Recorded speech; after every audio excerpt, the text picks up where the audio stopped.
eyes went wide. Are they going to hurt me? No, son, Tommy said. They're going to tell you their stories.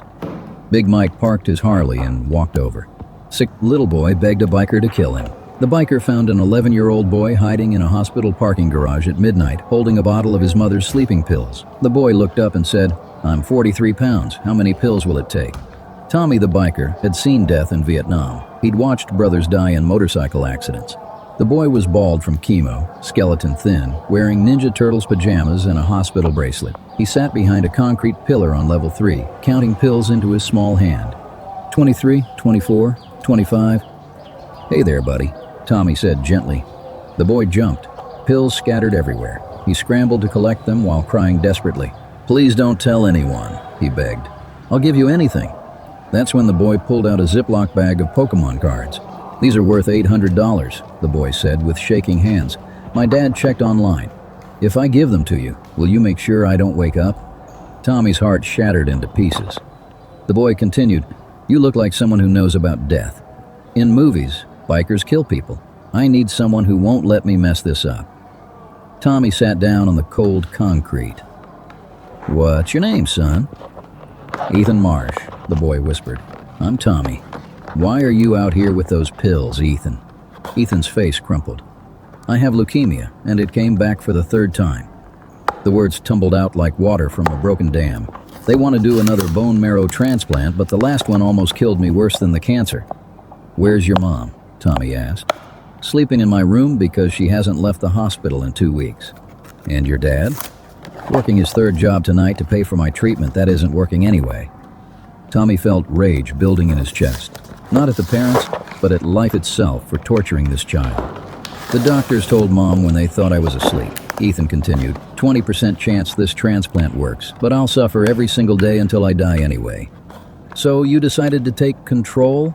Tommy asked, carefully. Ethan nodded. I can't watch my mom cry anymore when she thinks I'm sleeping. Tommy had to make a decision, call for help and betray this boy's trust, or find another way. Tell you what, Ethan, Tommy said. Give me 1 hour before you do anything. Why? Ethan asked suspiciously. Because I want to show you something, Tommy said. If you still want to die after that, I won't stop you.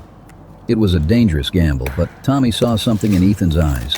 Not just despair, but exhaustion from fighting alone. Ethan considered this. 1 hour? 1 hour, Tommy confirmed. Leave the pills here.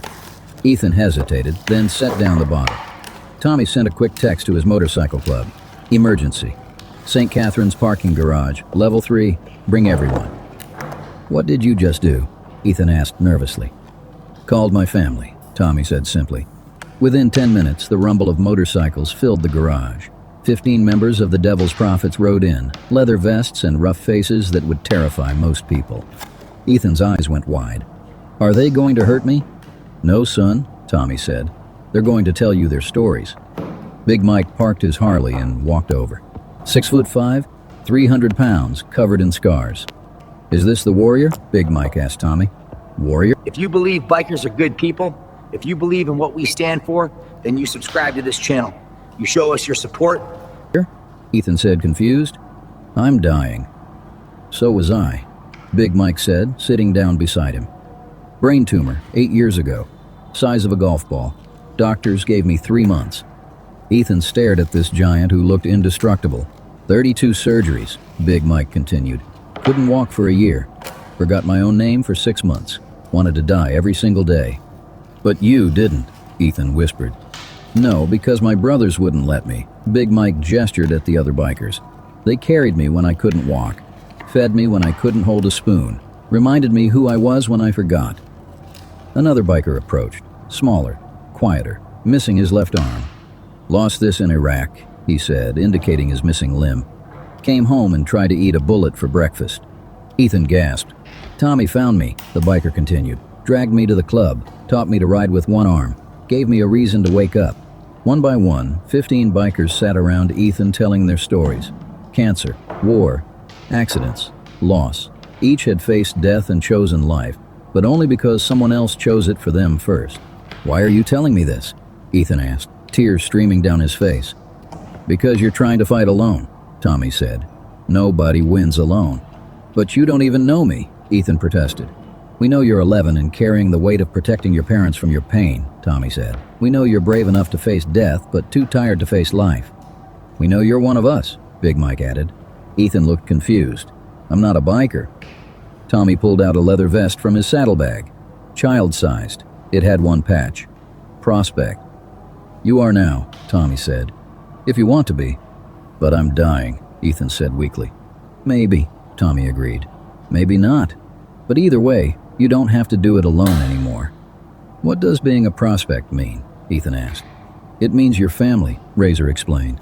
It means 15 brothers who'll sit with you during chemo, who'll make you laugh when you want to cry, who'll carry you when you can't walk. But why would you do that? Ethan asked. Tommy pointed to a patch on his vest. It showed a date from 1969. I was 19 in Vietnam, Tommy said. Watched my best friend die in my arms. He was 18. For 50 years I've wondered why I lived and he didn't. Tommy looked straight at Ethan. Tonight I figured it out. I lived so I could be here right now to tell you that your life matters. Ethan broke down completely. Months of held-back tears poured out while 15 bikers formed a protective circle around him. I'm so scared, Ethan sobbed.